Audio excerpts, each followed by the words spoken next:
بسم اللہ الرحمن الرحیم صلی اللہ تعالی علی حبیبہ محمد وآلہ وسلم۔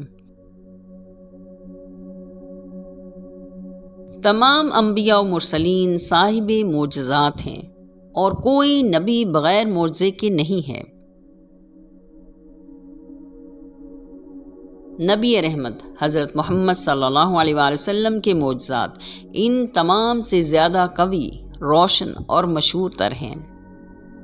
اپنی حیات مبارکہ میں حضور اکرم صلی اللہ علیہ وسلم نے جن چیزوں کو چھوا یا شرف قرب بخشا، انہیں کرامات و برکات حاصل ہونے کے سلسلے میں صحیح حدیث میں مروی ہے کہ حضرت اسماء بنت ابو بکر نے ایک اطلسی جبہ نکالا اور فرمایا کہ اس جبہ شریف کو نبی کریم نے زیب تن فرمایا ہے، اور ہم بیماروں کے لیے اس کا دامن دھو کر پلاتے ہیں تو انہیں فوری شفا حاصل ہو جاتی ہے، اور ایک پیالہ مبارک ہے، اس میں پانی ڈال کر بیماروں کو پلاتے ہیں تو انہیں شفا حاصل ہو جاتی ہے۔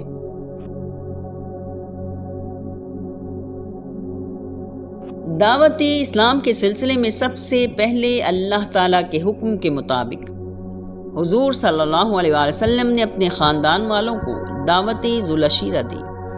حضرت علی کرم اللہ وجہ الکریم سے روایت ہے کہ حضور صلی اللہ علیہ وآلہ وسلم نے مجھے حکم دیا کہ کھانا تیار کریں جو بکرے کی ایک ران اور 3 کلو دودھ پر مشتمل تھا۔ دعوت حضرت ابو طالب علیہ السلام کے گھر میں تھی۔ سیدہ فاطمہ بنت اسد زوجہ حضرت ابو طالب نے کھانا تیار کیا، اور حضرت علی فرزندان عبد المطلب کو دعوت دینے گئے۔ تقریباً 40 افراد اکٹھے ہوئے، اور ان سب میں کچھ ایسے بھی تھے جو سالم ایک بکرا چٹ کر جاتے تھے اور اس کا شوربہ تک پی جاتے تھے، مگر حضور صلی اللہ علیہ وسلم نے ان سب کے لیے صرف ایک برتن کھانے کا تیار کرایا۔ ان سب نے خوب سیر ہو کر کھایا، اور کھانا اتنا ہی باقی رہا جتنا پہلے تھا۔ پھر ایک پیالہ پانی کا طلب فرمایا۔ ان سب نے خوب سیر ہو کر پیا، لیکن پیالے میں پانی جوں کا توں رہا۔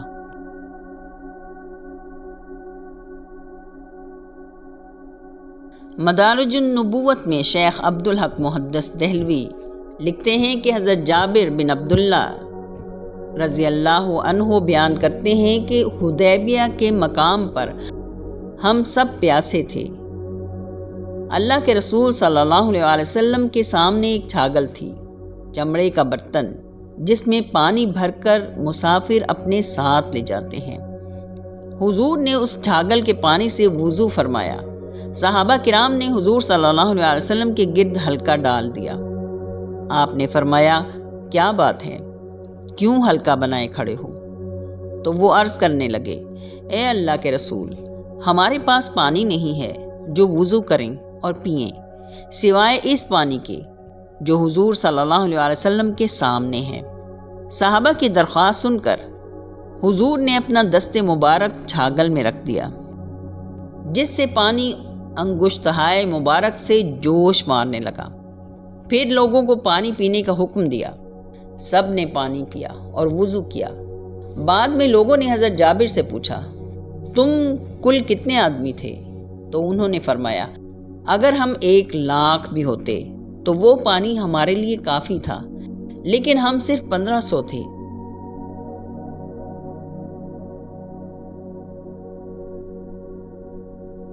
اسی طرح ایک مرتبہ حضرت انس رضی اللہ عنہ کے گھر میں حضور صلی اللہ علیہ وسلم تشریف لے گئے۔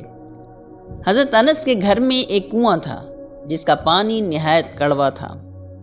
انہوں نے کنویں کے پانی کے کڑوے پن کے بارے میں حضور صلی اللہ علیہ وسلم سے عرض کیا، تو حضور نے اپنا لعاب دہن مبارک اس کنویں میں ڈالا، تو بعد میں مدینہ طیبہ میں اس سے زیادہ میٹھا اور شیریں پانی کسی کنویں کا نہ تھا۔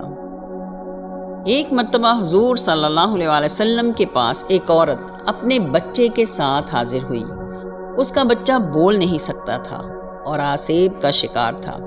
عورت نے عرض کیا، اے اللہ کے رسول، یہ میرا بیٹا ہے، اس پر ایک بلا آسیب کا اثر ہے کہ یہ بول نہیں سکتا۔ حضور صلی اللہ علیہ وسلم نے ایک صحابی سے فرمایا، تھوڑا پانی لاؤ۔ پانی لایا گیا۔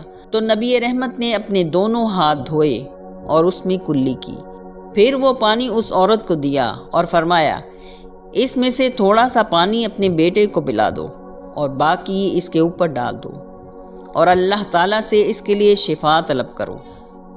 1 سال بعد اس عورت نے بتایا کہ میرا بیٹا ٹھیک ہو گیا ہے اور اسے ایسی عقل آ گئی ہے جو تمام لوگوں کی عقل سے بڑھ کر ہے۔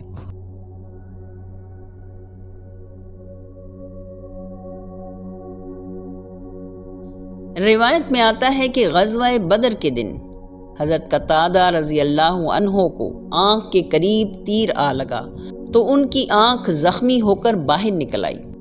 وہ رسول اللہ صلی اللہ علیہ وسلم کی بارگاہ میں حاضر ہوئے کیونکہ یقین تھا کہ یہاں سے کام بن جائے گا۔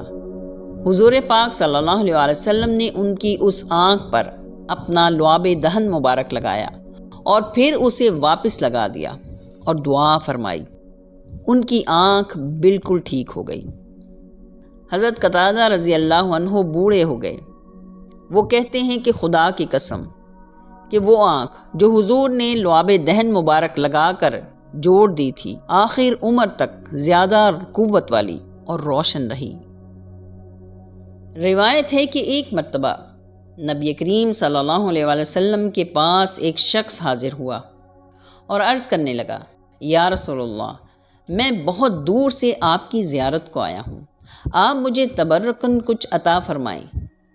حضور صلی اللہ علیہ وسلم نے کسی سے ایک چھوٹی سی شیشی منگوائی اور اپنی پیشانی مبارک کا پسینہ اس شیشی میں ڈال دیا، پھر بازو سے پسینہ بھی اس میں ڈال دیا اور اس شخص کو عطا فرما دیا۔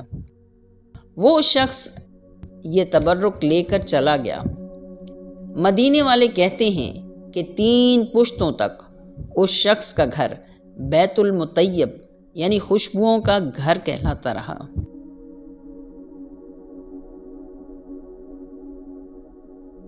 ام المؤمنین حضرت ام سلمہ رضی اللہ عنہا بیان کرتی ہیں کہ ایک دوپہر اللہ کے رسول صلی اللہ علیہ وسلم میرے حجرے میں تشریف لائے۔ گرمیوں کے دن تھے۔ آپ صلی اللہ علیہ وسلم آرام فرما ہوئے تو نیند آ گئی۔ آپ کی پیشانی مبارک پر پسینے کے قطرے موتیوں کی طرح چمکنے لگے۔ میں نے ایک شیشی میں وہ قطرے جمع کر لیے۔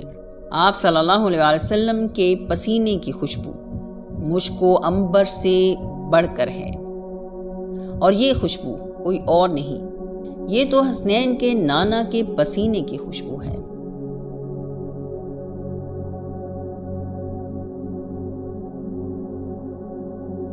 روایت میں آتا ہے کہ ایک مرتبہ نبی کریم صلی اللہ علیہ وسلم ایک قبیلے میں تشریف لے گئے۔ قبیلے کے لوگوں نے بتایا کہ ہمارے قبیلے میں پانی کی قلت ہے، ہم سب نے ایک کنواں کھودا ہے لیکن اس کا پانی نہایت کڑوا اور تلخ ہے۔ نبی اکرم صلی اللہ علیہ وسلم نے فرمایا، میں آپ کے قبیلے میں آیا ہوں، کچھ تحفہ تو دے کر جاؤں گا، اور کنویں کے پاس جا کر اس میں اپنا لعاب دہن مبارک ڈال دیا۔ وہ قبیلے والے کہتے ہیں کہ عرب والوں نے اتنا میٹھا شہد نہیں کھایا ہوگا جتنا میٹھا ہمارے کنویں کا پانی ہو گیا۔ یہ لعاب رسول صلی اللہ علیہ وسلم کا اثر ہے۔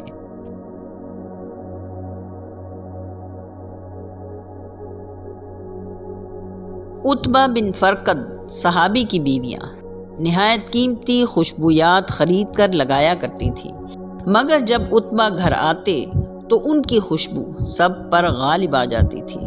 ایک مرتبہ ان کی بیویوں نے پوچھا کہ آخر آپ کون سی خوشبو لگاتے ہیں؟ تو انہوں نے بتایا کہ بچپن میں گرمی کے موسم میں گرمی دانوں کی خارش کی وجہ سے میرے جسم پر زخم ہو گئے تھے، تو میرے والد مجھے رسول اللہ صلی اللہ علیہ وسلم کے پاس لے گئے۔ رسول خدا نے اپنا لعاب دہن مبارک ہاتھوں پر لگا کر میرے جسم پر لگایا، خدا کی قسم وہ دانے تو ٹھیک ہو گئے اور تب سے یہ خوشبو شروع ہو گئی۔ ان اللہ وملائکتہ یصلون علی النبی یا ایہا الذین آمنوا صلوا علیہ وسلموا تسلیما۔ اللہ تعالی ہم سب کو اتباع رسول صلی اللہ علیہ وسلم کی توفیق عطا فرمائے، آمین یا رب العالمین، آمین۔ خوشبو ہے دو عالم میں تیری اے گل چیدہ، کس منہ سے بیاں ہوں تیرے اوصاف حمیدہ۔